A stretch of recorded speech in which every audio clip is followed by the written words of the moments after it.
Namaste. Good evening, Brother Shankara. Namaste, dear. How are you? I'm doing pretty good, Brother Shankara. Oh, I'm glad to see Aaron today. I was wondering how he's doing. He's doing well. That's good. I see his name on the Zoom. Yeah. He is with us to talk about Holy Mother. Oh, that's great.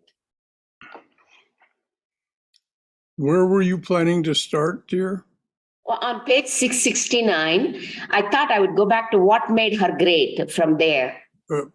Minds think alike. That's exactly it. That's what I was thinking. It's such a profound paragraph, and Yes. it's worth reading more than once or twice. I was Yes, just well, thinking. particularly for those people who weren't with us last week. Yeah, it's just beautifully described her.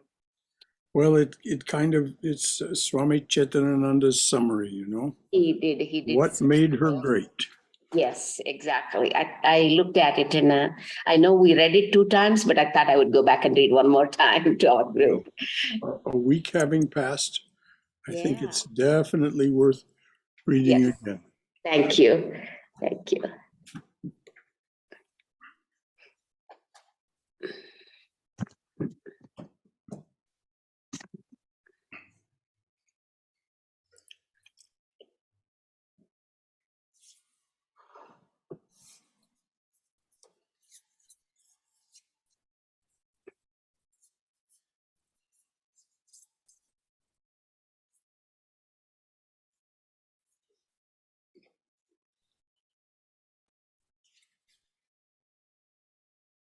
Balakrishna, good to see your name. Good to see you with us. Hari Om Shankara ji. Hari Om, Hari Om. Hi Maji, what page are we on? We are on 669. I'll post it. I'll post it in chat also. Thanks.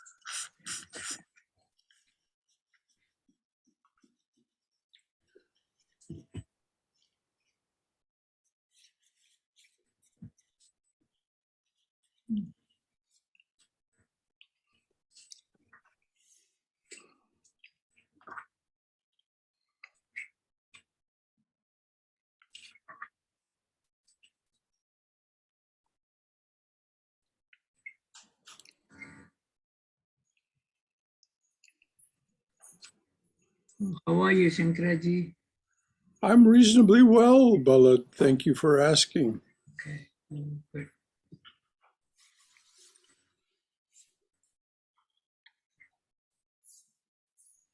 You know, when you're working on your 1001st moon, so to speak, you don't expect everything to be hunky-dory. Yes.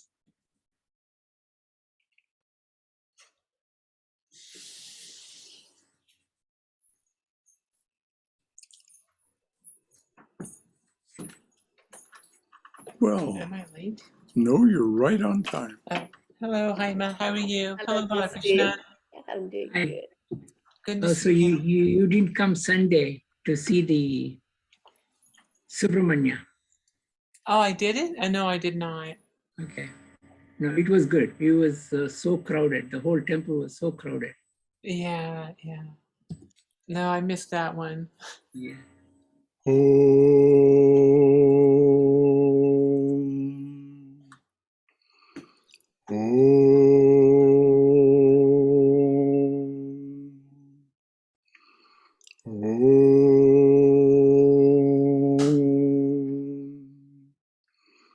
Om Sahana Vavatu Sahano Punaktu Sahaviryam Karavavai Tejasvina Vaditamastu Mavidvishavahai.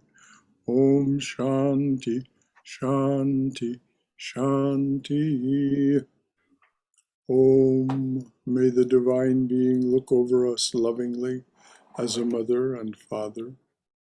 May the Divine Being support and nourish us as a mother and father. May we have the strength and skill to study together the art of spirituality. May no misunderstandings arise amongst us. Om, peace, peace, peace and beneficence be to us and to all beloved beings everywhere. So welcome all to this evening's meeting of the reading and discussion of Swami Chaitanananda's book, Sri Sarada Devi, Her Divine Play. It is a profound and very moving book because it tells the mother's story so very, very well. We're starting this evening again with this paragraph about what made Mother great. It starts on page 669. Okay, Brother Shankar. Namaste, everyone. What made her great? Her maternal affection for humanity attracted people. Her pure character and glowing renunciation were awe-inspiring. Her simplicity and modesty were majestic. Her passion for truth and self-control were overwhelming. Her sympathy and empathy touched many suffering and bereaved hearts. Her compassion and forgiveness saved many wayward souls. Her patience and perseverance were phenomenal. Her conversations and manners were sweet and dignified. Her common sense and skill in action set the example for others. Her practical advice on the worldly plane and spiritual advice on the spiritual plane were extremely effective. And her sense of duty and unselfish service were the model for all. So we have here Swami Chaitanananda's summary of Holy Mother's greatness. You can imagine that his choice of adjectives, overwhelming, and so on, were very, very judicious. He did not exaggerate her. He was not trying to practice hagiography to set her up on a pedestal and make her beyond our reach. But he wanted to describe the reasons why Holy Mother made such a difference in the world while she was here. So before we go on, are there any comments from your own understanding, your own wisdom or experience, or any concern or question you'd like to raise?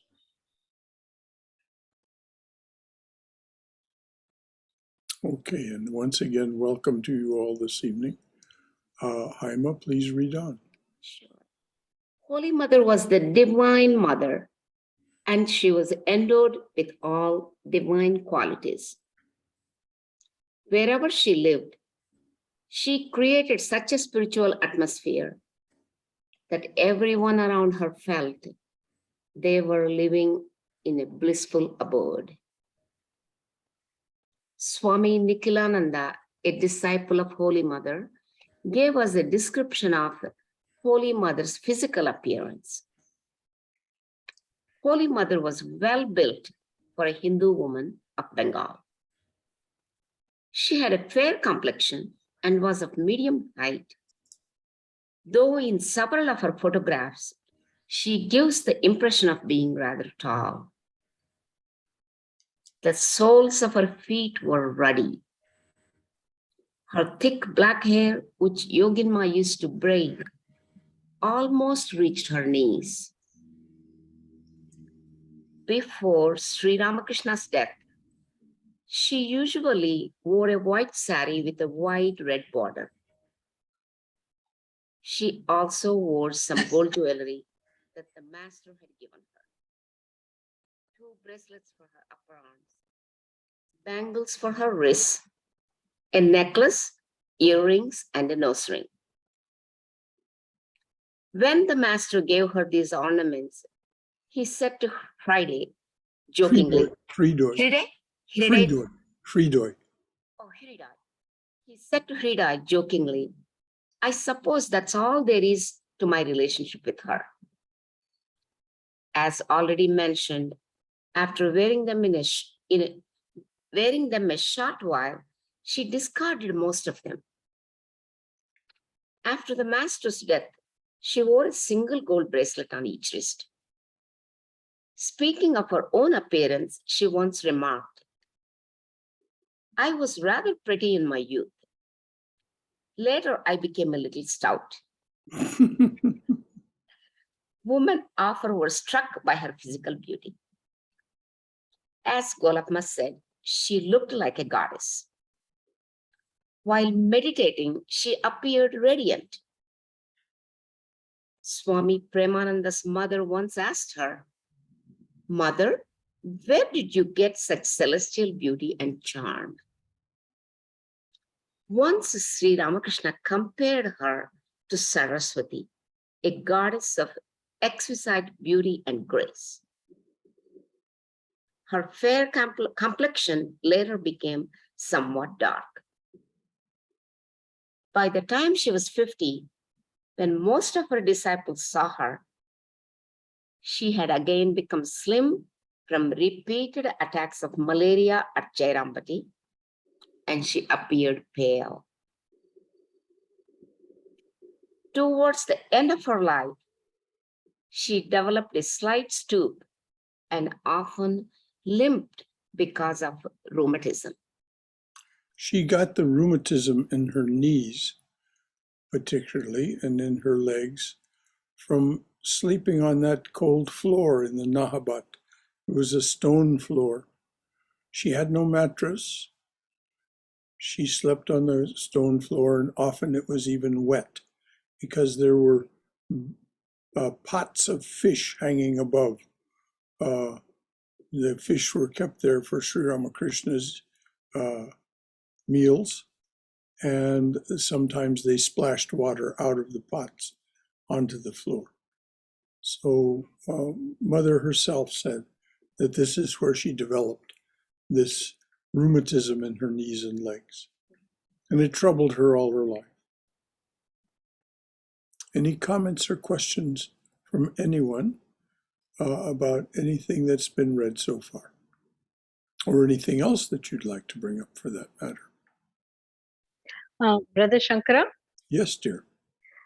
So one of in the descriptions, if I heard it right, her feet were described as ruddy. So that's reddish hue. Am I correct? Mm-hmm, Ruddy.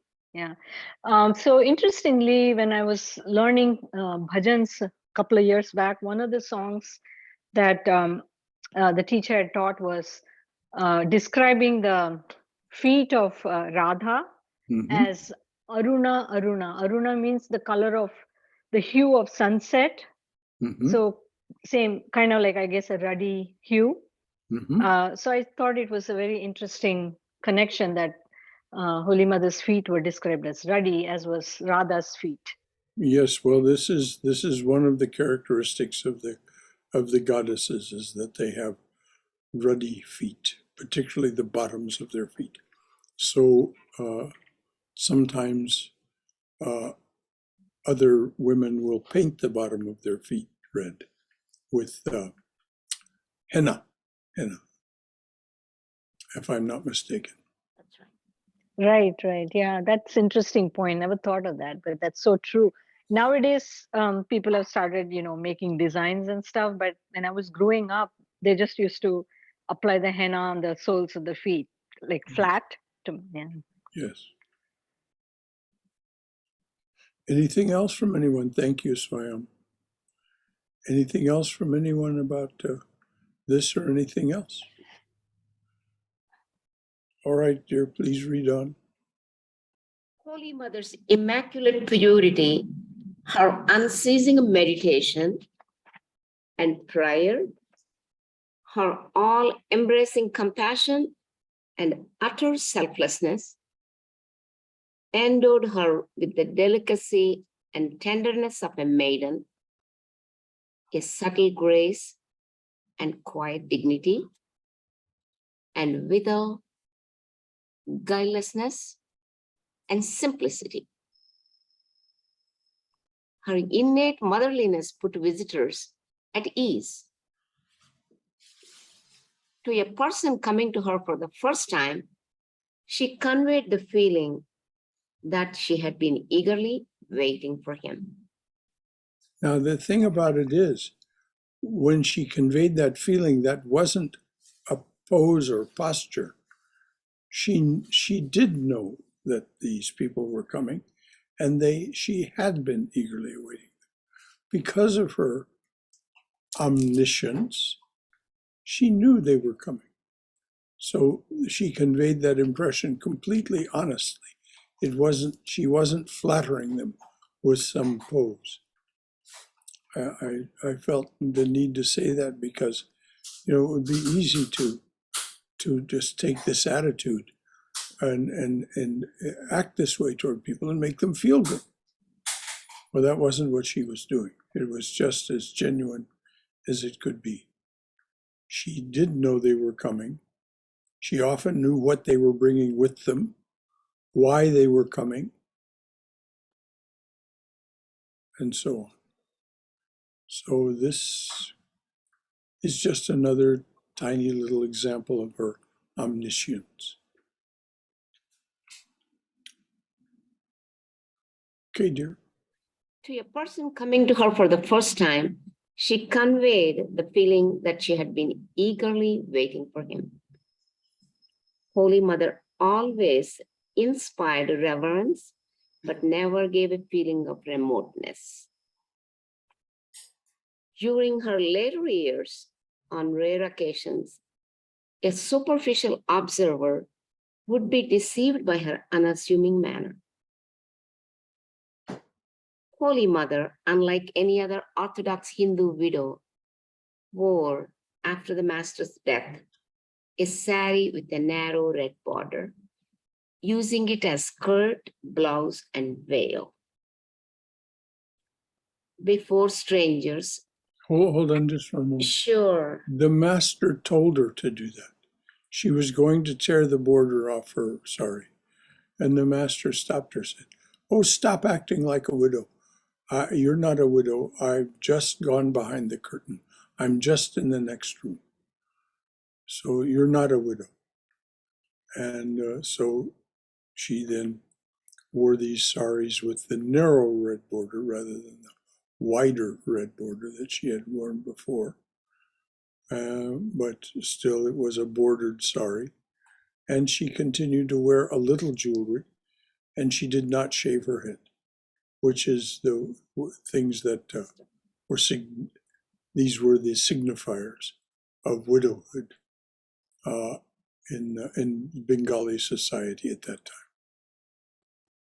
even almost all over the India was like that, Brother Shankara. Many parts of India, only white sari and no borders, nothing, and no jewelry, and that's the symbol of widow most of the time. When I grew up in South India, Right. that was the appearance I used to see.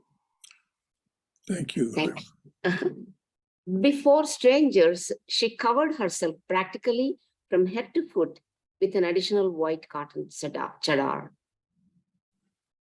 Once during the cold season, she was given a thin woolen undershirt. She expressed pleasure at this gift and used it for 3 days. On the 4th day, she took it off and said to the devotees, "Is it proper for a woman to wear a shirt? I put it on for 3 days just to please you." Holy Mother observed some of the caste rules. Like a Hindu widow, she was vegetarian, but again, unlike a Hindu widow, she did not cut her hair. She wore gold bracelets. She wore a sari with a narrow red border and ate a light supper at night. All of those things are forbidden to the widows, apparently, at that time. Ashwamitra wrote, you want me to continue, Brother Shankara? Please. Ashwamitra wrote, we always saw the mother wearing a sari with a narrow red border. Most of the devotees would supply that type of cloth for her. She wore 2 diamond cut gold bangles on her wrists and a Rudraksha rosary strung on a gold chain around her neck. There were 108 small Rudraksha beads in that rosary, which was made during the time of Swami Yogananda. By the time we knew... For those of you who don't recall or weren't with us when the book was read about Yogananda, he was one of the direct disciples of Sri Ramakrishna. He then became Mother's disciple because even though Thakur had initiated him, as he did all his direct disciples, he told Mother later to initiate him again and give him a mantra so that he became her disciple as well. Swami Yogananda served her like the dearest service until his Mahasamadhi. And when he left the body, she was very upset. Where my yogin, where's my yogin? What will I do now? Because he served her so well and she loved him so. So this is the Swami Yogananda. I don't recall, does anyone else recall whether he actually made that mala for her, that rosary? When it says it was made during the time of Yogananda. I suppose the Swami would have said, Chaitanananda would have said, if Yogananda had made it. Anything else from anyone? Is that the Yogananda is the one who built the Uddhava Bhavan and he went into a lot of debt. He wrote a book for it and... No, that's Saradananda. Oh, Saradananda. That's Saradananda. Saradananda lived longer than Holy Mother, I believe. And she left us in 1920. I think he left later in the 1920s. No, that Yogananda left quite early. He didn't live long. So, no, Saradananda was the one who built Udbodhan House and went into debt and wrote the Great Master, which was, that's one English translation of it. The other translation of it is Sri Ramakrishna's Divine Play, again by Swami Chaitanya. A book we'll study probably starting sometime next year, after we've finished this one. So these 2 Swamis are the one mainly they used to take care of the mother, right? Well, So went to... Saradananda took care of her. Premananda also participated in that. And of course, there were her women attendants who were her handmaidens from the celestial realms. And they were also gopis. They were also with her as gopis. But these 2 Swamis are the one who went to Vrindavan with her? Yogananda went with her on one occasion, very early on. Saradananda went with her to Vrindavan and Varanasi and so on, yes.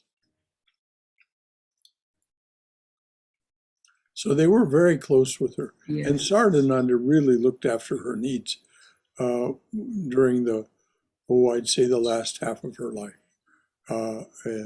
He was so attentive to her. He was the general secretary of the Ramakrishna order. So, he had lots of responsibilities, even though he didn't live at Belramat. He lived at Udbodhan House. He was responsible for being the chief executive officer of the Ramakrishna order, of course he consulted with Mother about everything, because she was the one who really ran the order during her lifetime.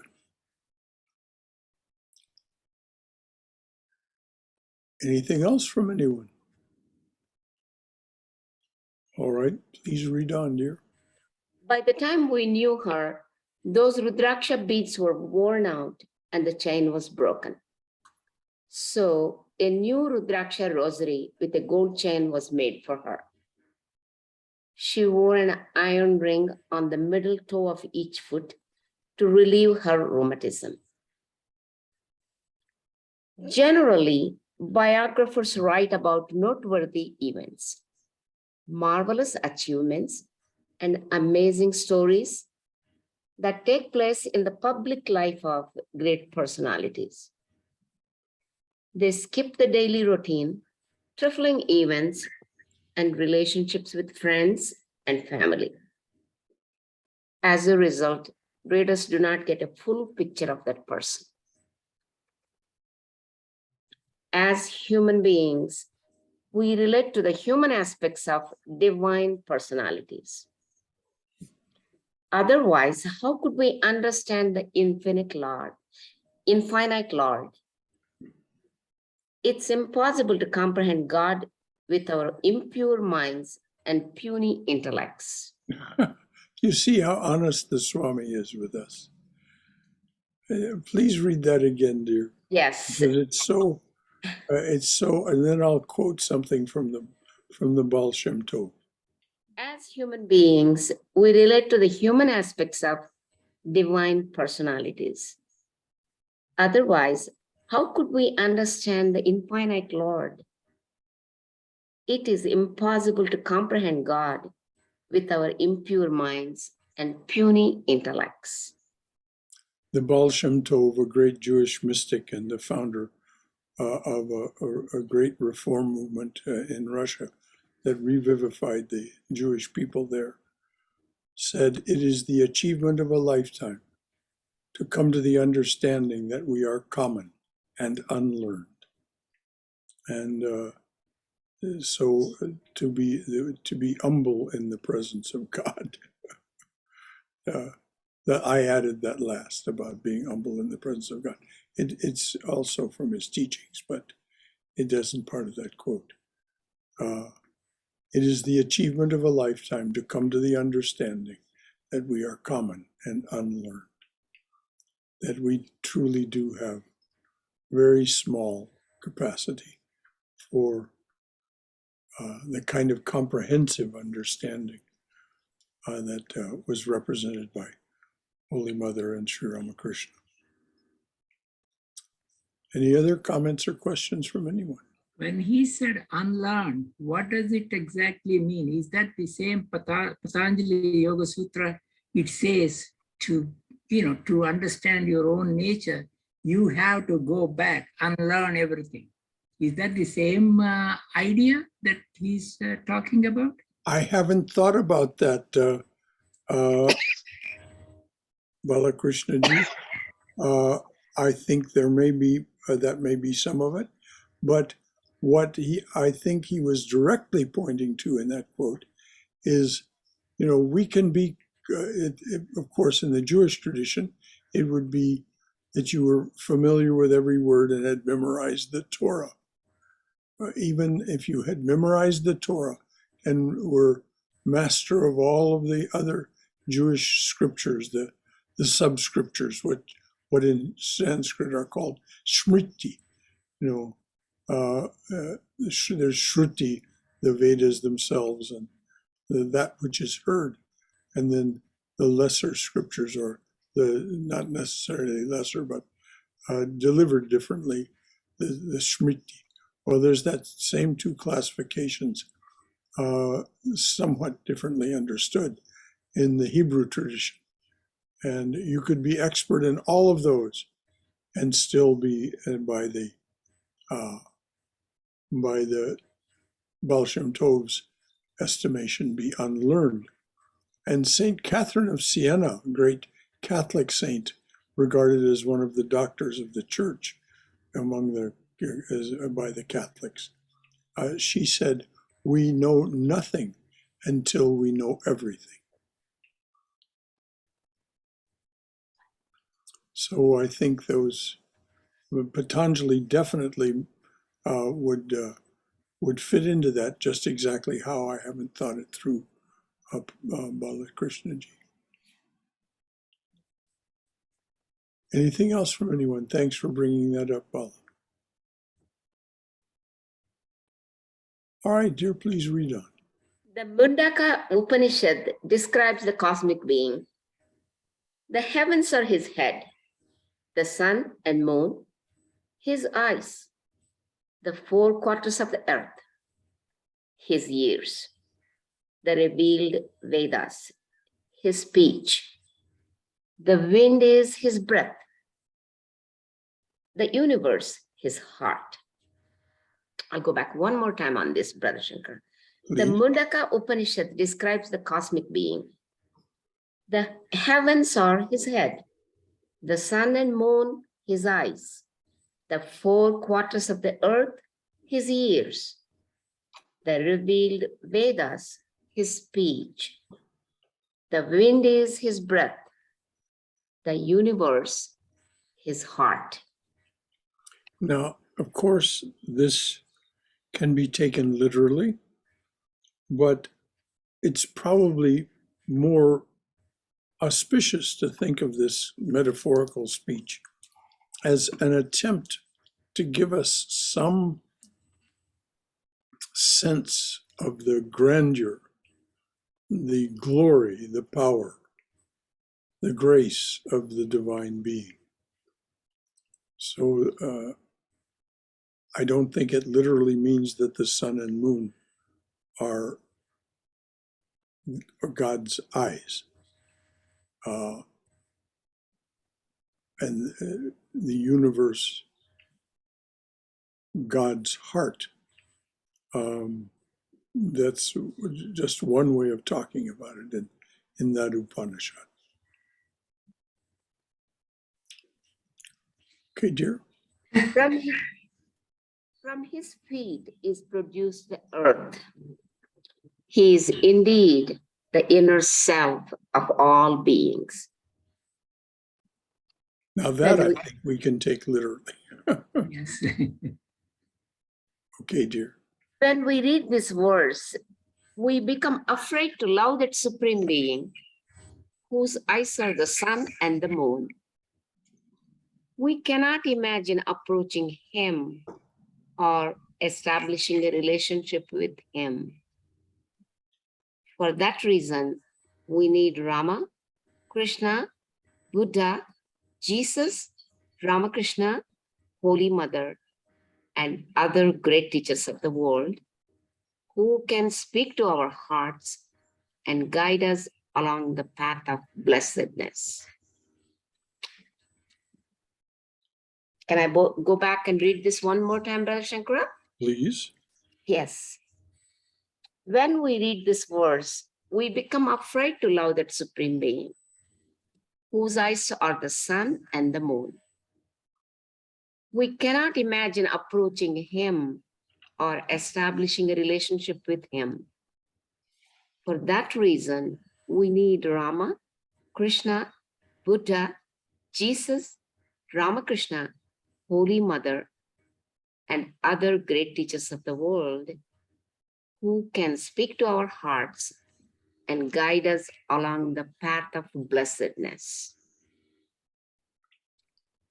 This chapter provides some further glimpses of Holy Mother that reveal some facets of her private life, her interpersonal relationships, her love and concern for others, her surroundings, her methods of teaching, and so on. These brief and seemingly insignificant incidents draw us close to the Mother, and we get a chance to see her human side vividly. Observing all these things, we feel that she's not a goddess sitting in heaven but a human being like us moving on this earth. To a lover, every detail of the beloved's life is important because it brings more familiarity, feeling, awareness, love, and joy.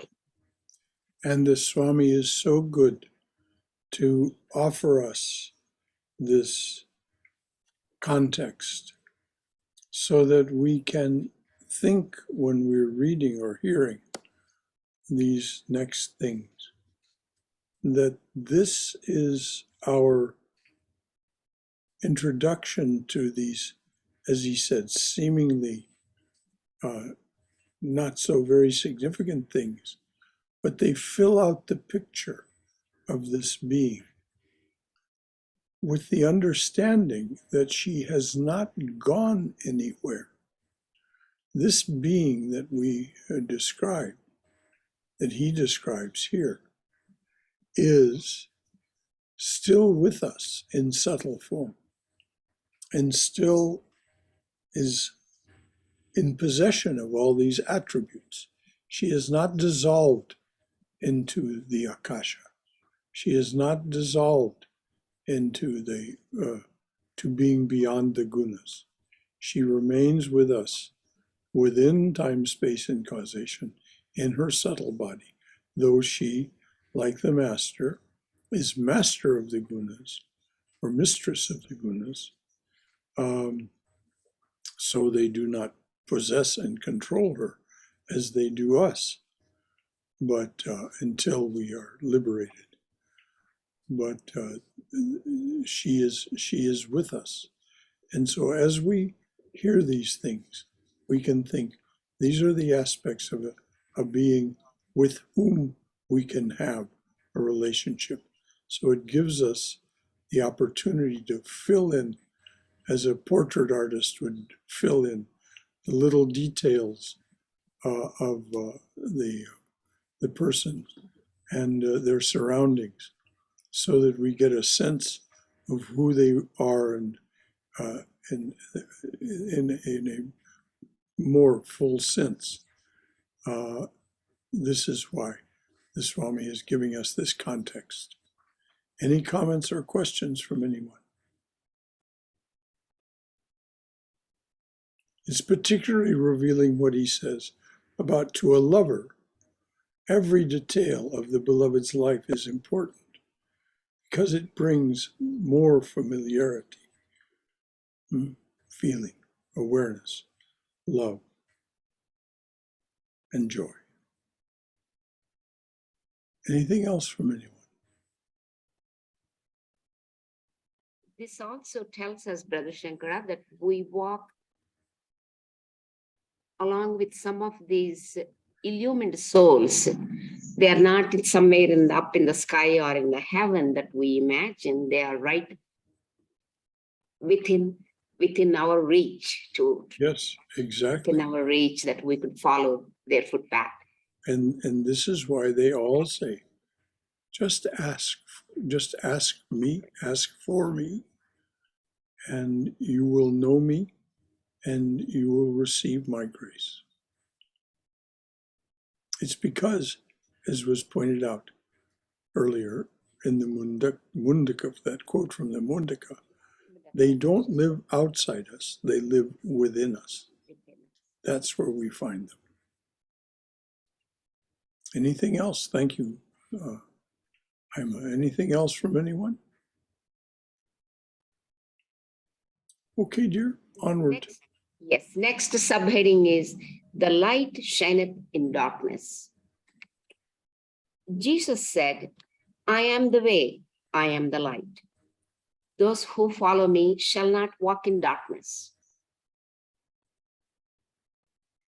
John wrote, the light shineth in darkness, and the darkness comprehended it not. One more time. Jesus said, I am the way, I am the light. Those who follow me shall not walk in darkness. John wrote. Just a moment. For those of you who don't know, John is one of the direct disciples Christ. And so there's the Gospels of Matthew, Mark, Luke, and John. So this is a quote from the Gospel of John. John wrote, "The light shineth in darkness, and the darkness comprehended it not." Holy Mother's life is the beacon light in this age, but few people understood her during her lifetime. Now her exemplary life stories and inspiring teachings are spreading throughout the world. People of the East and the West are receiving solace and succor from her divine life.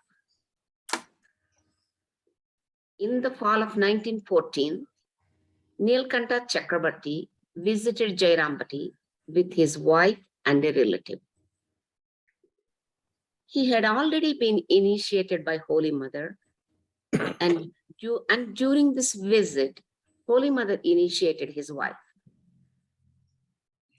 While in the area, they also wanted to see the master's birthplace in Kamarpukur. In the morning, Holy Mother sent with them some fruit and vegetables for offering to Raghuvir, the family deity. Shivaram, the master's nephew, received them cordially, fed them, and showed them the places connected with the master.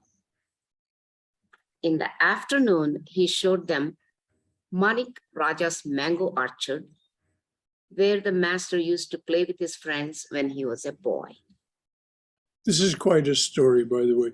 You can read it most fully described in a book called The Punti, a portrait of Sri Ramakrishna by a man called Akshay Sen, Akshay Kumar Sen. He was a famous poet of Bengal of his time, and he was one of the people who was there on January 1st, 1886, so-called Kalpataru Day, to receive the Master's blessing and illumination. And if you want to read about the Master's boyhood, you will find more information in the Punti than you will in any other book that I'm aware of. Swami Vivekananda said of the Punti, of this portrait of Ramakrishna, he said, "I do not find one irrelevant word in this book." And for Swami Vivekananda to make such glowing praise, he didn't give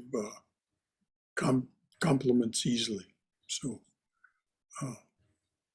and he said 1,000 embraces for Akshay for having produced this book.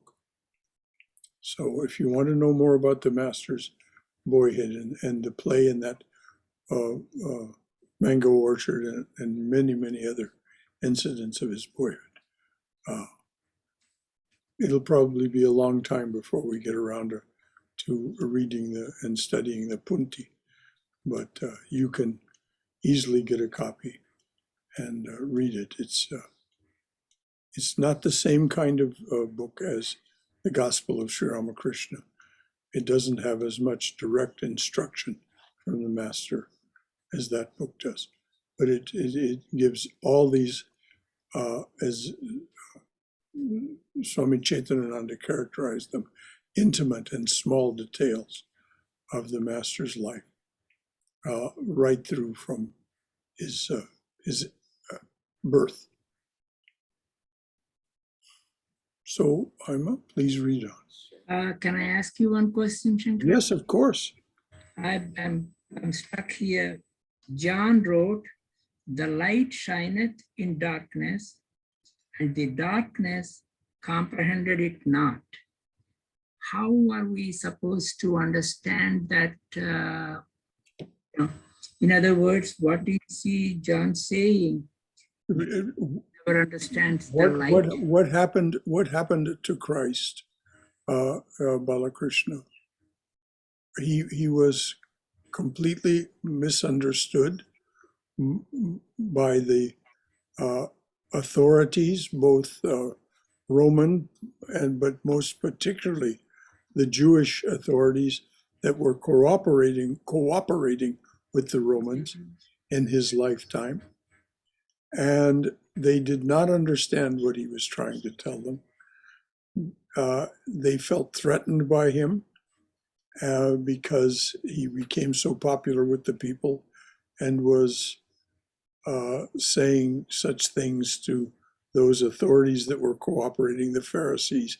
You have the keys, but you neither use them nor share them. Shame on you. And of course, that was true.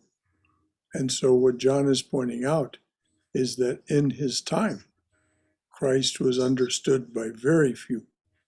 And we know how his life as a human figure, as an embodied being, we know how it ended. He was crucified. And though he triumphed over that crucifixion because of who he is, nevertheless, during his lifetime, the light shone in the darkness. These great ones come because the darkness is so intense, as Krishna points out in the Gita. I come when virtue declines and unrighteousness prevails. And so I come into the darkness. And Krishna says in the Gita that he too was not seen, was not known. He said, they walk right by me. So though he didn't suffer anything like Christ's fate, it was a very different time, a very different place, in a very different cultural context. But nevertheless, Krishna himself complains in chapters 6 and 7 of the Gita how little he is understood, how that light also shone in the darkness, and the darkness comprehended it not. So that's the understanding from here, Balakrishna, Okay. of what John. Thanks, Shankaraji. No, that clarifies the thing. Yes. I don't think it's just about the past. I mean, Christ's followers today have no clue. They've mixed him up with the right to own guns and shoot children. And I see bumper stickers, God, guns, and guts, no liberals. I mean, Oh yeah. the darkness has consumed his light. They don't comprehend it in the least. Trump holds the Bible the way he would hold a baby. He has no clue. The darkness is just not at all penetrated by that light, even today. Sorry, I was a little frustrated there for a moment. But No, that's No, fine. that's very true. It is. Yes. The fact that there are people who are, as Vivekananda said, fanatics, should be of no concern to us, except in its practical applications. As Justine just pointed out, this confusion of freedom with the right to shoot children is a practical matter, and something must be done about it. But it should not concern us that, by and large, most people don't understand the incarnations. They don't, and in this age, they never will. And Christ's incarnation was part of this age also. It was only, in historical terms, 2,000 years ago. So that's still very much part of the Kali Yuga. And the darkness is most intense now. That's the understanding. So, of course, there's going to be very little understanding. For that matter, Krishna's incarnation signaled the end of that yuga, of the Bronze Age, so-called. And so, Kali started. say it again? Kali Yuga started. Yes, the Kali Yuga began with his incarnation. As it is said, the Golden Age, or Satyug, began with the Master Sri Ramakrishna's incarnation. Anything else from anyone? This is what a class is about. This is exactly what we should be doing, is discussing these things until we feel confident that we have some grasp of what's being said to us. Okay, please read on. Nilkanta recalled, we spent a long time with Shibuda in the mango orchard, listening to stories of the master. We left Kamarpakur in the late afternoon and arrived in Jairampati in the late evening. From a distance, we saw a person standing with a kerosene lantern in hand on the road near the Banerjee's pond on the southern outskirts of the village. When we drew close, we saw an incredible sight that overwhelmed us with wonder and joy. We remained speechless. As we were late, the loving and compassionate mother was concerned. She was standing on the village road along, waiting for us. I exclaimed, "Mother, you're here." She replied in her affectionate and calm voice, "My son, I was anxious about you. You are from a far-off place, Garinda in Bangladesh. The night is very dark. There is every possibility of going in the wrong direction. I asked someone to go to the crossroads, but he declined. So I have come here myself to wait for you." We were dumbfounded. Is there anything to compare with this love? I feel that she is my eternal mother, my mother of birth after birth, my own mother. It's beautiful. Which is what she said she is. She said this on more than one occasion, and she very emphatically said it to Girish Ghosh. He said, "Who are you?" She said, "I am your mother, your true mother, your real mother. Not just the wife of your guru, not a foster mother. I am your real." And she didn't use the word eternal, but it was definitely implied. Yeah, she is our mother, now and always. She is the mother of the universe. She is the mother of all that exists. Whether we call her Sri Sarada Devi or Parvati or Sita, it doesn't matter what we call her. You know, it was. I felt it was a little bit of an omission when the Swami Chaitanananda listed all of the incarnations and didn't list the feminine that was part of each of those, the divine feminine that was part of each of those incarnations. He listed only Sri Sarada Devi. Well, of course, that's the subject of his book. But in each of those incarnations, the divine feminine was a powerful aspect and transformative aspect of that incarnation. You can read of this in the story of Rama and Sita in the Ramayana. It's a very different kind of story, very different kind of transformative presence, but nevertheless. Anything else from anyone before we go on? Okay, dear, please. I am your own mother. Yes. I feel that she's my eternal mother, my mother of birth after birth, my own mother. Next subheading is the wonder of wonders.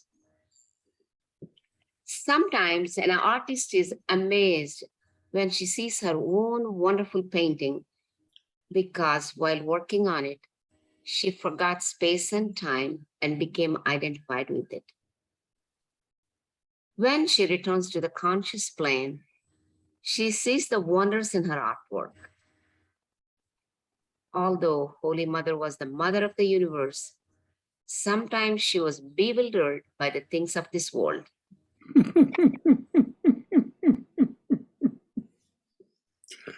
Yes. However, she enjoyed her ignorance as a human being. In March 1881, she came to Calcutta from Jairambati with her mother and her brother Prasanna, staying briefly at an apartment that Prasanna rented in Kansaripara. She recalled, I had never seen a water tap before I first came to Calcutta. I went to the bathroom, turned on the water tap, and heard a hissing sound like a snake coming through it. Terrified, I ran from the bathroom and told the ladies, please come and see. A snake entered the pipe and it's making a hissing sound. They laughed and said, look, there is no snake there. Don't be afraid. The air pressure makes that hissing sound before the water comes. I laughed heartily with them. That's what the Swami meant when he said that she enjoyed her ignorance. She had the experience of thinking there's a snake and then found that there was nothing of the kind, and enjoyed the fact that she had been mistaken. Little instruction there for us. Now and then, Holy Mother acted like a simple and unsophisticated village girl. As people enjoy a child's innocence, so the disciples and devotees were delighted by Holy Mother's charming ignorance regarding worldly affairs. Swami Gaurishwarananda wrote, at that time, there were few educated people in Jairapati. 2 or 4 among the women could write their names in Bengali. Holy Mother said, a girl has been married to a boy in the Banerjee family. She is from Calcutta and she knows how to wind a watch. The mother was amazed that the girl was so intelligent that she could wind a watch. In Jairampati, she had never seen any woman with a BA or MA degree or a girl wearing a wristwatch. The wristwatch was a very new thing at that time in the 1880s. My goodness, you had to be quite well off to afford a wristwatch. And of course, you did. In my boyhood, our watches, we wound them like that. It was, if you didn't wind it, it didn't work. Okay, dear. As mathematics perplexed the master, so machinery puzzled Holy Mother. Swami Saradeshananda wrote, the mother had the power to completely transform the human heart, the subtlest mechanism, with a mere glance, but it was a very difficult task for her to handle the simple mechanism of a hurricane lantern.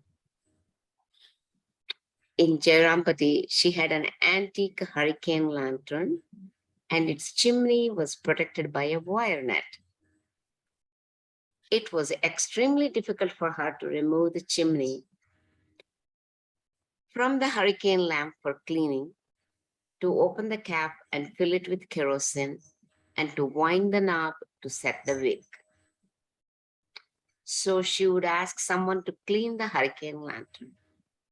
She was more accustomed to using an oil lamp on a stand and a small kerosene lamp. She praised the skill and cleverness of the woman who handled the hurricane lantern. She said, oh, how many things they know. How quickly they set the kerosene lamp right. But Holy Mother loved to learn new things. See chapters 2 and 27 for details on how she learned to read and write. Swami Gaurishwarananda recalled, when the mother had completed the lessons of part 1 of Varna Pariche, the primary book, and had just gone on to learn the first line of part 2, Aikya, unity, Manikya, jewels, Kuvakya, bad or obscene words. Hriday snatched the book from her hands, declaring, "Too much learning is not good for women. It has an adverse effect on their character, leading them to enter into clandestine correspondence with men and read plays and novels." You see, this is this Swami Vivekananda just railed against this kind of attitude of these old Brahmins. I mean, Fridoy was, a Brahmin from a Brahmin family, and that's exactly how they thought. And Vivekananda just absolutely would have none of it. And he said, "You fellows," and to call a person a fellow in Bengali at that time was to demean their intelligence. "You fellows," he said to a group of Brahmins one time, the people in the West behave more like real Brahmins than you do, the people I've been teaching in the West." Because they had been railing at him, they had been complaining to him for teaching these high truths to mlechas.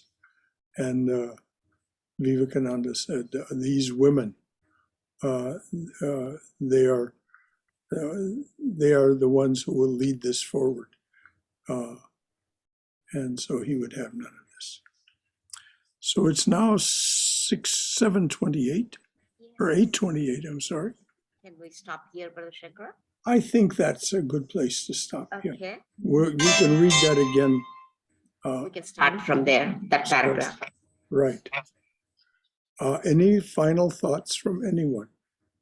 Anything that anyone would like to add from your own understanding, your own wisdom, or any concern or question you'd like to raise about what we've been reading and discussing this evening? All right.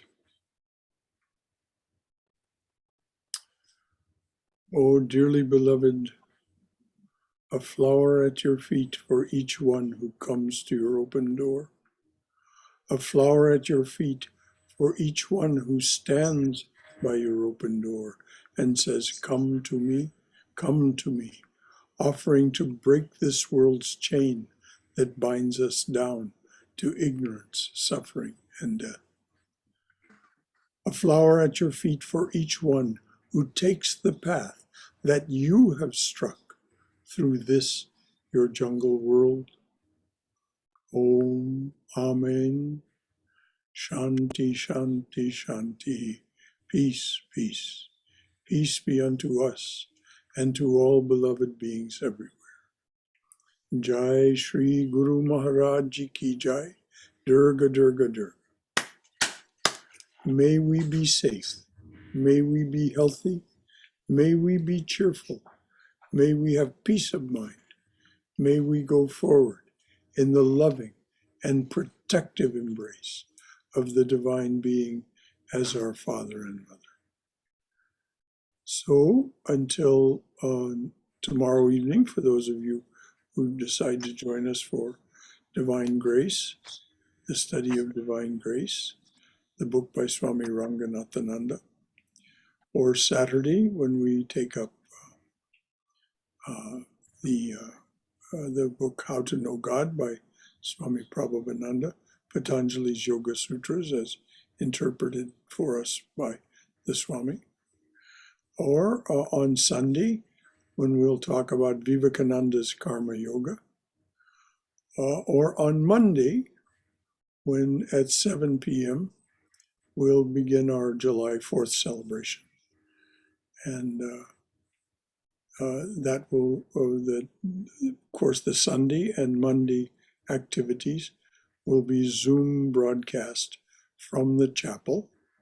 So any of you who wish to join us in person, and that's a practical thing for you to do, please come on Sunday or Monday to join us.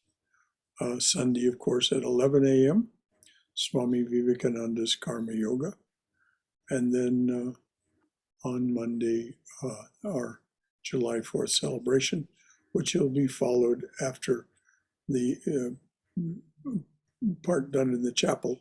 Those of us who are here will come into the monastery for our traditional feast, potluck feast, and then we'll go to the parking lot and enjoy some fireworks. So that's the next few days for us. Any final thoughts from anyone, dears? All right. So good to have been with you this evening and hear about the love and life of the Holy Mother. And I'm glad that the Swami has included us these smaller bits and pieces that he's talking to us about now.